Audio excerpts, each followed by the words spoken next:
Olá, aqui é Diego Mangabeira e esse é mais um vídeo, um podcast da Alquimia da Mente. E a gente vai falar nesse vídeo, nesse podcast, para você sobre 10 exemplos de crenças limitantes mais comuns. Então aproveita que você está passando aqui agora nesse momento, já curte, já comenta, já compartilha com as pessoas que você acredita que podem precisar desse conteúdo. E além disso, se você não é inscrita ou inscrito aqui no nosso canal, ou mesmo no podcast, clica no botão inscreva-se ou mesmo no seguir aqui onde você estiver, independente se estiver no Spotify, Apple Podcast, Google Podcasts, ou mesmo qualquer plataforma, YouTube, nesse momento, tá? Vamos lá. Crença limitante é algo que todo mundo tem, né? A gente tem que falar isso porque basicamente todo mundo tem uma crença. Ah, Diego, isso é ruim? Lógico que não, né? Porque na verdade isso só demonstra como se fosse um ponto fraco, algo que você precisa melhorar. Eu vou falar com você nesse vídeo, nesse podcast, nesse áudio, sobre 10 exemplos. Eu vou começar com o primeiro exemplo agora, que a gente tem bastante conteúdo para passar para você. Vamos lá. Qual que é a primeira crença limitante mais comum? A primeira, né, nessa ordem, não é melhor ou pior, né, não é esse sentido que a gente colocou, mas são 10 medos, não tem uma ordem, assim, qual que é a principal, tá? Mas são os mais comuns. Primeiro é medo do sucesso. O que é o medo do sucesso? Você quer crescer, né? Você sabe, Diego, eu sou uma pessoa merecedora, né? Eu quero crescer. Só que ao mesmo tempo, você diz muitas coisas, mas ao mesmo tempo, na hora da atitude, na hora da ação, você retroage, você recua. Você, ao invés de avançar, você vai dar para trás, que a gente falaria, né? Uma expressão. Ou seja, você não avança. E o que isso corrobora para a gente entender sobre você? Porque você sempre tem oportunidades, né, para crescer, só que você tem medo do sucesso. O que é o medo do sucesso? Você tem medo do que pode acontecer. É como se fosse um distúrbio em relação ao entendimento que você tem em relação ao futuro. Então você entende que se for uma pessoa de sucesso, você vai o quê? Gastar dinheiro mais, você não vai ter bons amigos, você vai ter que pagar mais imposto, você vai criar uma série de consequências, mas logicamente que isso é armazenado no seu subconsciente por causa de experiências que você vivenciou, pessoas que você já viu, ou mesmo se você leu ou viu algum vídeo sobre uma pessoa, isso ficou armazenado. Então esse é o medo do sucesso. Você quer o sucesso, mas você recua, né? Segundo maior exemplo de crença limitante mais comum é o medo do fracasso, né, que seria o oposto do medo do sucesso. E aí, no caso, é o que acontece com muitas pessoas. Eu diria que o medo do sucesso e o medo do fracasso, que é o que eu vou falar agora, são as crenças mais comuns para todos, né? E você pode investigar aí, fazer uma anotação no seu caderno de ouro aí, né, onde você estiver, no seu tablet, celular, em smartphone, né, onde você estiver, computador. O medo do fracasso é o quê? É o contrário. Então, assim, você não quer ser pobre, você não quer ser uma pessoa fracassada, você não quer ser uma pessoa que, na verdade, não tem status, não tem glamour, né? Não tem amigos, não tem família, né? Ou seja, você tem medo daquilo que pode acontecer. Mas, logicamente, isso vai acontecer? É óbvio que não, né? E o que mais acontece com você é que você pensa muito, se preocupa demais e a maioria dessas preocupações nunca acontecem. Elas não entram no que nós chamamos de manifestação, de cocriação de uma realidade. São pensamentos. E muitos desses pensamentos não estão condicionados ao momento presente, estão condicionados ao momento passado. Então, assim, o medo do fracasso é algo real? Em sua maioria, não é real. Porque você começa a utilizar regiões do seu córtex cerebral que são relacionadas às suas memórias. Então, as memórias elas vão rememorar e vão gerar dentro de você a sua própria bioquímica, os seus hormônios, né? Tanto que a gente fala aqui muito da alquimia da mente. De você entender isso, porque basicamente o que está acontecendo com você é você não quer o fracasso, mas você está atraindo o fracasso, entendeu? Porque você só pensa nisso, você só pensa no que pode dar errado. Você é uma pessoa que tem medo do fracasso. Terceiro maior medo, terceira maior crença limitante, medo de não ser bom, né, o suficiente para conseguir o que queremos, né? Então, de não sermos bons o suficiente para conseguir o que queremos. Então, o que acontece? Você se acha uma pessoa, e aí entra muito em relação aos sistemas de crenças que nós falamos muito aqui, que podem ser o sistema de crenças familiar, sistema de crenças religioso, o sistema de crenças político, o sistema de crenças econômico, o sistema de crenças em relação ao grupo partidário, o sistema de crenças em relação ao grupo social que você faz parte. Depende muito. Mas aí, no caso, você começou a acreditar que você não é boa o suficiente, bom o suficiente. Então é como se, na verdade, nunca chegasse um status assim, eu não posso falar que eu sou bom, Diego, porque senão você é arrogante. E isso o que acontece com a maior parte das pessoas? Traz vários traços de aprendizados antigos, ou mesmo memórias, frases, sentenças que estão armazenadas no seu subconsciente relacionadas com pessoas que falaram para você sobre determinada coisa. E com certeza ela quer doutrinar você, né, indoctrinate, né, em inglês, seria você doutrinar para você não sair desse mesmo grupo, esse mesmo nível. E aqui que eu quero dizer é no sentido de você não evoluir quanto você pode evoluir, né? Isso não é legal também não, né? A quarta maior crença limitante mais comum é o medo de ser amado, né? Ou mesmo de ser amado. Então, ser amado ou não ser amado. E isso, na verdade, retrata muito aquelas experiências que você teve, principalmente com o sistema de crenças, o primeiro que nós falamos, até em relação às pesquisas, estudos do Erik Erikson, um grande psicólogo, né? Ele falava muito sobre isso, como a nossa evolução em relação aos grupos sociais. E, na verdade, o que tem a ver com o primeiro sistema, que é a família. Né? Então, você não foi amada na família, ou mesmo pode ter tido algum tipo de problema, né? Então, às vezes, que eu digo, né? Às vezes até de cunho sexual, né? Então, alguém abusou de você, vamos dizer assim, na sua infância, né? Isso reverbera principalmente nos relacionamentos futuros, ou mesmo relacionamentos agora que você está passando, ou querendo criar, né? Querendo co-criar um relacionamento sólido e verdadeiro. Então, assim, vamos falar um pouquinho sobre essa palavra amor, né? O amor é muito deturpado, a sentença ou mesmo o conceito. Eu sempre falo assim, ao invés de você falar amor, isso é de fácil adaptação, né? É como se fosse didático o que eu vou falar para você. Ao invés de você usar a palavra amor, comece a usar a palavra cuidado, tá? E não é cuidado de atenção, não, cuidado, de cuidar, né? Do verbo cuidar. Então, assim, cuida mais daquilo que é seu, cuida mais de você, né? Então, assim, quando você cuida mais de você, isso tem a ver a parte física, então, o seu corpo, né? Todos os seus órgãos, os seus genes, seus cromossomos, seu DNA, a forma que você lida com o seu corpo, desde passar maquiagem, não tem problema, usar uma roupa legal, né? Salto alto, os meninos usarem, por exemplo, uma camisa nova, né? Comprar uma coisa nova para você hoje, por exemplo, isso não tem nenhum problema.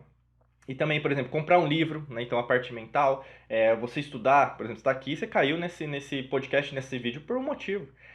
Às vezes até dar um passeio, né? Mas o cuidar-se, o amor, o cuidar-se tem muito mais a ver com você do que com os outros. A partir do momento que você cuida mais de você, você vai cuidar dos outros e, consequentemente, você vai reprogramar esse sentir que você tem em relação à coerência do coração, com a coerência do cérebro, para conseguir atrair também pessoas que vão entender o que você está passando e você como um todo. Né? Ao invés de você apenas se preocupar, será que eu vou ser amado? Não, esse tipo de pergunta é desfavorável. Ela sempre vai trazer uma desvantagem em relação ao seu progresso. Vamos lá, a quinta, desculpa, crença limitante é o medo da rejeição, né? Então, geralmente, levando você a evitar relacionamentos ou você fica agradando as pessoas. Tem muito a ver com a última, né, que tem a ver de ser amado, mas a rejeição tem muito a ver com uma peça, então, uma memória, né? Então, a emoção é uma memória do passado. Então, alguma emoção que você aconteceu contigo, então, às vezes até mesmo com familiares, com sua mãe, com seu pai, pessoas que você ama, então já viram ser rejeitadas no emprego, ou mesmo por alguém que você idolatrava quando era criança. E isso fez com que você repensasse como as pessoas são. Então você ficou mais negativa, né, sobre as pessoas. Então, não, as pessoas elas querem sempre passar a perna. Sabe, às vezes acontece, né, nesse aspecto. Tem pessoas que são negativas? Sim, tem pessoas que são positivas. Né? Mas todo mundo é positivo e negativo. Então, assim, são as experiências. Você tem que passar por isso para você chegar onde você quer chegar. Então, a rejeição, ela é real? Muitas vezes, na verdade, ela é irracional. Porque, basicamente, você está relembrando uma memória do passado e trazendo isso para o seu presente. Com certeza, você não vai ser feliz. Se você, na verdade, quer uma felicidade plena, você quer ser feliz no seu relacionamento, você, na verdade, quer ser feliz em relação ao que você faz, né? E atrair amigos, amigas de verdade, não amigos, na verdade, só para você colocar nas suas redes sociais, entende? Então, a rejeição faz parte. E, inclusive, ela é fortalecedora se a gente pensa em relação a aspectos psicológicos, filosóficos, alquímicos, né? Como a gente fala aqui, esotéricos, místicos, no sentido de você fortalecer quem você é. A partir do momento que você é rejeitado, você vê o que você é boa. E a partir disso, você consegue atrair pessoas que, na verdade, vão valorizar o que outros rejeitaram. Tá? Fica a dica para você. A sexta crença limitante é ter atributos negativos a ser ricos, né? Então, vamos pensar, ter dinheiro, pessoas ricas são assim, são assado, né? Então, basicamente, você coloca que a riqueza, né, ser rico, é negativo. Isso tem uma série de fatores, né? Tem tanto os sistemas como eu criei para você, eu falei para você aqui. Criei, não, na verdade eu falei, né? Comentei contigo. Mas é reverberado muito porque pelo vitimismo. Então, se a gente pensar em termos de frequências vibracionais, tem mais pessoas vibrando frequências vibracionais mais baixas do que frequências vibracionais mais altas. Isso é óbvio. Isso a gente pode fazer em relação até a pesquisas científicas, até em relação à meditação Maharishi, né? Você pode procurar aí na internet, meditação Maharishi. Mas a gente consegue também ver o contrário. A partir do momento que, na verdade, você foca a sua energia, você consegue impactar o todo. Então não tem problema que a maioria das pessoas ao seu redor falem mal de ser rico.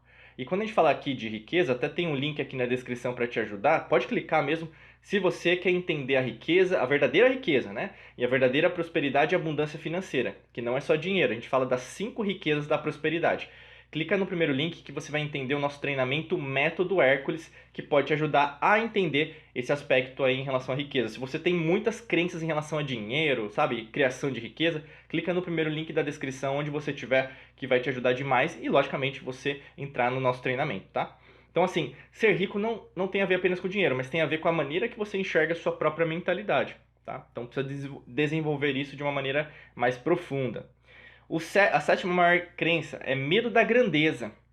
E aí tem muito a ver com medo do sucesso também. Mas a grandeza no sentido de eu sou muito boa, sou muito bom naquela especialidade, naquele atributo. Vamos pensar, você é uma pessoa que se comunica bem. Você é uma pessoa que consegue resolver os problemas. Você é uma pessoa que, na verdade, as pessoas costumam chegar perto para pedir conselhos, por exemplo. Então, você tem atributos, então não tem nada de errado se essa coisa da falsa humildade, que acontece muito com as pessoas hoje em dia, que as pessoas confundem humildade com hipocrisia. Você não falar algo, não, porque alguém não quer, Deus não quer, porque senão eu vou ser uma pessoa que vou me achar muito, sou uma pessoa egocêntrica. Isso não tem a ver com egocentrismo. Tem a ver com você é bom nisso e acabou. Não pare de complicar o que é simples, né? E você é boa, então considera isso. A oitava crença limitante mais comum é o não merecimento, né? Não ser digno do sucesso. Isso é muito, mas muito, muito sério. Muitas pessoas têm esse atributo muito enraizado, e pode ser o seu caso, por isso você está aqui, né? Eu convido você, até a gente falando de não merecimento em relação ao Hércules, aí o primeiro link da descrição. Não merecimento é algo que você aprendeu. Porque nenhum bebê, né, nenhuma criança saindo do ventre da mãe, da beleza, da vida, né, então a gente pensa em relação à existência, né, como nós temos nessa realidade, né, que você está vivenciando junto comigo também, entre outras realidades e dimensões possíveis acontecendo isso ao mesmo tempo. O que acontece? Você aprendeu isso. Guarda sempre isso. O não merecimento foi aprendido. Ele não foi nada, não foi algo herdado, ele não foi algo que está presente no seu DNA, ele não está presente em relação ao que às vezes as pessoas colocam, não, mas em relação às vidas passadas, muito cuidado com isso, porque vidas passadas também você aprendeu isso. Tudo que vem do externo é algo que você aprendeu, tudo que vem do interno é algo que vem de você, da sua essência. Então, muito cuidado em relação ao não merecimento, porque a maior parte das respostas que você está me dando, ou mesmo as perguntas que você está pensando agora, são relacionadas a alguém, a uma situação, ou a ou mesmo mais de um, dos sistemas de crenças que eu já expliquei aqui dentro desse podcast, desse vídeo. Muito cuidado, porque o não merecimento, ele não existe na perspectiva da existência, das leis naturais, leis alquímicas que nós ensinamos aqui, leis herméticas. Se você está partindo muito para usar isso como uma desculpa, muito cuidado, porque você pode até usar como desculpa, mas você nunca vai chegar onde você quer chegar, tá? O nono exemplo de crença limitante mais comum é que você tem que trabalhar muito, né, muitas horas para ter dinheiro. Isso também é errado. Tem uma diferença entre work hard e work smart, que seria em português, né? Trabalhar duro e trabalhar inteligente. Os dois são importantes? Sim. Importantes? Sim. Isso é óbvio. Eu não vou falar para você, por exemplo, que uma pessoa que chegou aonde chegou, ela não trabalha muito. Ela trabalha muito hoje, e muito até chegar onde ela chegou hoje. E pessoas que têm sucesso em qualquer área, o sucesso é um conceito, né, às vezes abstrato, mas o sucesso é onde você quer chegar, vamos dizer assim, né? Contextualizando nesse tipo de critério. Então, assim, tem que trabalhar muito. Porque se você gosta do que você faz, não é nem trabalho, vira diversão. Por isso que tá. O que vocês têm feito te dá prazer? Né? Você pode responder através do seu coração, da coerência do seu coração. Você sente prazer em fazer isso? Se não, logicamente, que você está fazendo às vezes, por causa do dinheiro só. E é óbvio que você não vai sentir o que a gente poderia dizer fulfillment em inglês, que seria autossatisfação. Você não vai ter prazer. Então, assim, não adianta você. Tudo é matemático, né? Então, se você, na verdade, não consegue dar uma resposta melhor, com certeza você vai ter que rever melhores opções de emprego, de salário, de promoção, um plano B, tá? Então, assim, não tem muito o que fazer, não. Tá? Você tem que trabalhar duro, sim, mas não é. Trabalhar duro não é sinônimo de dinheiro, mas trabalhar inteligente também é, tá? E a décima, pra gente fechar aqui, outros me seguram. Então, outras pessoas estão segurando você. E aí também vem o sistema de crenças. E acontece muito com as pessoas que falam assim: tem um obsessor me segurando, fizeram um trabalho pra mim, que eu tenho que pagar, né? Eu tenho que pagar as vidas passadas onde eu prejudiquei um monte de pessoa, né? Então, assim, vem uma série de fatores, ou seja, você já nasceu já sofrida, já sofrido. Então você nunca vai se libertar. Parece que na verdade você está numa prisão, né? O que o pessoal cada vez mais fala. Você olha isso através de várias religiões, cultos, doutrinas. Que você está num sistema que na verdade não quer o seu bem, você já nasceu no pecado, é um mundo de provas e expiações, você nasceu na terceira dimensão, então é horrível estar aqui. Você vai ver que na verdade, por que isso foi criado? Para doutrinar você a ser mais um escravo da matrix mental. Por isso que é tão importante que eu falei para você, esteja com pessoas que possam te ajudar. Então clica no primeiro link da descrição, com certeza o Hércules pode dar um boom e principalmente abrir a sua cabeça em relação ao que você tem de crença limitante, principalmente em relação ao dinheiro. Principalmente nesse vídeo, eu sei que muitas pessoas procuram esse tema das crenças limitantes para crescer, é óbvio, mas muitas pessoas estão procurando por causa de financeiro e dinheiro, tá? Então por isso que eu estou sugerindo para você. Espero que você tenha gostado. Aproveita agora, curta, comente, compartilhe. Compartilha com aquela pessoa que está precisando dessa ajuda amiga que a gente está dando aqui nesse podcast ou vídeo. Clica no primeiro link da descrição e se cadastra, né, no nosso treinamento Método Hércules, que pode ajudar muito em relação ao seu progresso e a sua própria evolução, tá bom? A gente vai se falando por aqui. Agradeço demais a você ter assistido, ouvido, escutado e sentido a gente. Muita luz e prosperidade. Nos vemos em mais vídeos e podcasts. Um abraço para você.